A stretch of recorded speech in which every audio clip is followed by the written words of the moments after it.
बिस्मिल्लाहिर्रहमानिर्रहीम अस्सलामुअलैकुम वरहमतुल्लाहि वबरकातुहू। उम्मीद है दोस्तों सब खैर व आफियत से होंगे। जावास्क्रिप्ट की लेक्चर सीरीज़ का आज हमारा लेक्चर नंबर 30 है, जिसके अंदर हम नेस्टेड लूप का पार्ट नंबर 1 कवर करेंगे। दोस्तों ये नेस्टेड लूप क्या होती है? नेस्टेड लूप को समझने से पहले मैं आपको एक छोटी सी एग्जांपल देता हूँ। मान लो आपके पास एक बड़ा सा बॉक्स है और आपने उस बड़े से बॉक्स के अंदर एक छोटा बॉक्स जो है उसके अंदर रख दिया, यानी आपने एक बॉक्स के अंदर दूसरा बॉक्स रख दिया। दोस्तों जब आप किसी एक चीज़ के अंदर दूसरी चीज़ ऐड कर देते हो, दूसरी चीज़ रख देते हो, तो उसको हम कहते हैं नेस्टिंग करना। ठीक है, ऐसे यहाँ पे नेस्टिंग लूप का क्या मतलब होगा कि जब आप एक लूप के अंदर, चाहे वो आपकी वाइल लूप हो, चाहे वो आपकी डू वाइल लूप हो, चाहे वो आपकी फॉर लूप हो, जब आप एक लूप के अंदर उसकी बॉडी के अंदर एक दूसरी लूप लगा देते हो तो उसको हम कहते हैं नेस्टिंग लूप या नेस्टेड लूप। ठीक है, तो चलें सीखते हैं। सबसे पहले मैं एक सिंपल सी लूप बनाता हूँ जो कि मैं प्रीवियस लेक्चर्स में आपको करवा चुका हूँ।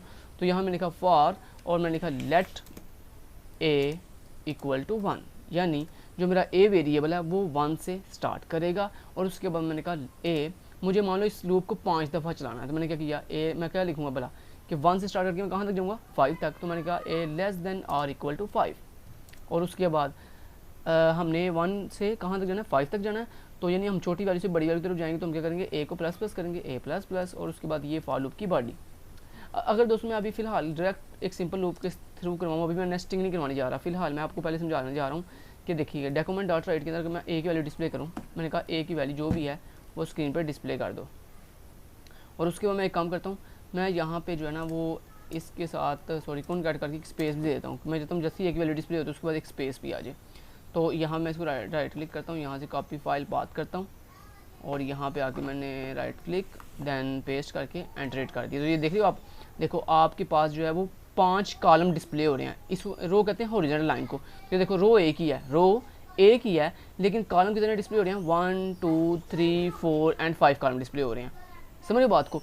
अच्छा जी, ऐसा क्यों हुआ? क्योंकि आपको पता है ना दोस्तों, जब भी आपने मल्टीपल रोज डिस्प्ले करनी है तो उसके लिए हम BR टैग का इस्तेमाल करते हैं। HTML का जो BR टैग है, ब्रेक टैग है, उसका इस्तेमाल करते हैं। जब भी आप अपने डॉक्यूमेंट डॉट राइट के अंदर ब्रेक टैग लगाते हो तो क्या होता है, आपका जो कंपाइलर है या आपका जो ब्राउज़र है वो अगली नेक्स्ट लाइन पे चला जाता है और मल्टीपल रोज क्रिएट कर देता है। अब अगर मैं आपको यहाँ पे मल्टीपल, ये भी आपने क्या किया, सिंपल विदाउट BR टैग करो तो आपके मल्टीपल कॉलम्स डिस्प्ले होते हैं। लेकिन अगर यहाँ पे आप दोस्तों इस तरह BR टैग लगा दोगे, मान लो इस तरह आप आए और यहाँ पे आपने BR टैग लगा दिया, अब क्या बोला, अब ब्रेक की वजह से मल्टीपल रोज डिस्प्ले होंगी। रिफ्रेश किया और ये देखो, ये कॉलम देखो एक ही है, ये कॉलम वर्टिकल लाइन को कॉलम कहते हैं, तो कॉलम एक ही है लेकिन रो कितनी डिस्प्ले हुई हैं, 1 2 3 4 एंड 5। क्लियर? तो कहने का मतलब दोस्तों सिंपल ये है कि एक लूप के साथ या तो आप एक सेम टाइम में एक लूप के साथ या तो मल्टीपल रोज डिस्प्ले कर सकते हो या आप मल्टीपल कॉलम डिस्प्ले कर सकते हो। यानी एक ही लूप के साथ आप एक ही टाइम में मल्टीपल रोज और मल्टीपल कॉलम दोनों चीज़ें मल्टीपल क्रिएट नहीं कर सकते। या तो आप एक सिंगल लूप के साथ मल्टीपल रो बना सकते हो या आप इसी एक सिंगल लूप के साथ मल्टीपल कॉलम बना सकते हो। दोनों चीज़ें मतलब रोज़ और कॉलम दोनों चीज़ें इकट्ठे एक साथ आप मल्टीपल क्रिएट नहीं कर सकते।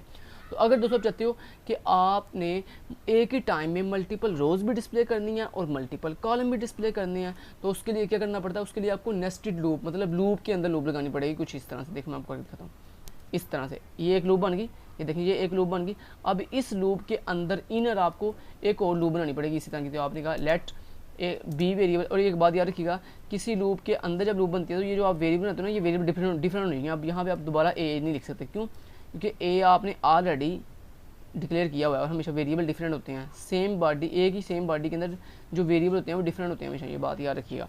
अब यहाँ पे मैंने कहा लेट बी इक्वल टू, यहाँ पे बी इक्वल टू, मैंने कहा बी को 1 से स्टार्ट करो और उसके बाद मैंने कहा बी को भी मैंने मतलब ये जो इनर लूप है अंदर, ये जो आपकी बाहर वाली लूप है इसको कहते हैं एक्सटर्नल लूप और ये अंदर वाली जो लूप है इसको कहते हैं इंटरनल लूप। तो ये जो इंटरनल लूप है इसको भी मुझे 5 टाइम चलाना। मैंने क्या किया, मैंने कहा B less than or equal to 5 और उसके बाद मैंने कहा बी प्लस प्लस।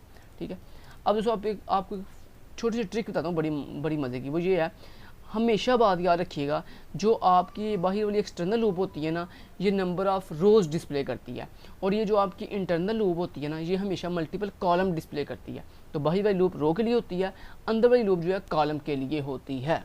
क्लियर? अगर मैं इसको यहाँ पे मीनिंगफुल नाम दूँ, ये देखिए ज़रा, चूँकि बाहर वाली लूप रो के लिए होती है, तो मैंने यहाँ पे इसका जो वेरिएबल है वो भी मैंने रो के नाम से बना लेता हूँ कि आपको याद रहे कि जो बाही वाली लूप है ये रो के लिए होती है। तो यहाँ पे जहाँ जहाँ ये था वहाँ मैंने रो लिख लिया।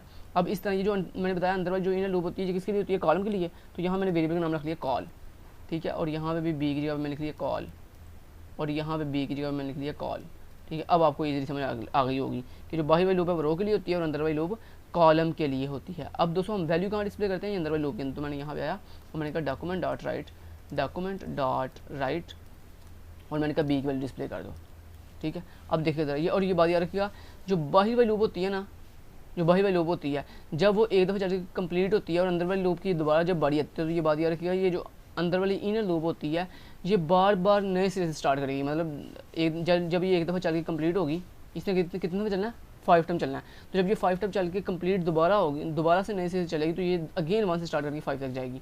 तो मतलब ये जो नेस्टिंग लूप आपने नेस्टेड लूप बनाई है लूप के अंदर लूप, तो ये जो बाहरी वाली लूप है ये 5 टाइम चलेगी, और ये जो अंदर वाली लूप है ये 5 × 5 मतलब सिंगल टाइम ये 5 टाइम चलेगी। लेकिन जो बाहरी वाली लूप है 5 टाइम चल रही है, तो जाहिर बात है जब बाहरी वाली लूप 5 टाइम चलेगी तो अंदर वाली लूप कितने दफ़ा चलेगी, 5 × 5 कितना हो गया 25, मतलब अंदर वाली लूप 25 टाइम चलेगी। तो करके दिखाता हूँ आपको, ये देखिएगा ज़रा आप रिफ्रेश और देखो, यहाँ पे कुछ भी डिस्प्ले अभी फिलहाल नहीं हुआ। क्यों डिस्प्ले नहीं हुआ, क्योंकि यहाँ पे हम बी कर रहे हैं दोस्तों, तो बी नहीं बल्कि हमने यहाँ पे कॉल डिस्प्ले करना था, कॉल की वैल्यू। तो ये देखिएगा रिफ्रेश देख रहे हो 1 2 3 4 5 फिर अगेन शुरू से 1 2 3 4 5 फिर अगेन शुरू से 1 2 3 4 5 ऐसे डिस्प्ले हो रहा है। अब मैंने आपको बताया था ना अंदर वाली लूप जो है कॉलम के लिए होती है, तो आपको पता है हम बी आर टैग कॉलम के लिए नहीं लगाते बल्कि रो के लिए लगाते हैं।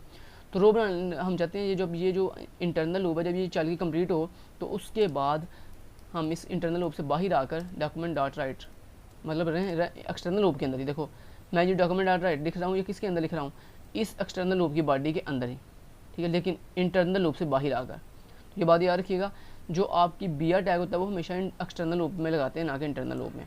तो मैं यहाँ पे आया और यहाँ पे आकर मैंने कहा एक इस तरह बी आर टैग लगा देना। आप क्या बोला कि जब ये आपकी इंटरनल लूप एक दफ़ा चल के कंप्लीट होगी, उसके बाद जो ब्राउज़र है वो एक दफ़ा बी आर टैग के साथ न्यू लाइन पे जाएगा, ठीक है। तो अब क्या होगा, हर 5 रो डिस्प्ले होंगी और हर रो में 5 कॉलम डिस्प्ले होंगी। ये देखो देखते हो 5 रो डिस्प्ले होंगी। 5 रो क्यों डिस्प्ले होंगी, क्योंकि बाहरी वाली लूप 5 टाइम चल रही है। तो ये फर्स्ट टाइम बाहरी वाली लूप चली, सेकंड टाइम चली, थर्ड टाइम चली, फोर्थ टाइम चली और फिफ्थ टाइम चली। और जैसे जैसे देखो जैसे बाहरी वाली लूप एक दफ़ा चलती है तो अंदर वाली लूप देखो 5 दफ़ा चलती है, फिर अगेन बाहरी वाली लूप दोबारा अगेन चलती है, तो फिर अंदर वाली लूप देखो फिर 5 टाइम चलती है। तो ये मतलब दोस्तों नेस्टेड लूप का, लूप के अंदर लूप, बाहरी वाली लूप रो के लिए, अंदर वाली लूप कॉलम के लिए।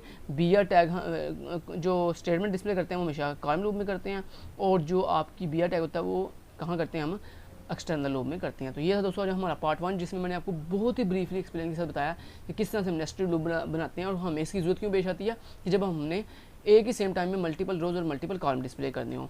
Thank you so much, till then guys, take care, अल्लाह हाफिज़।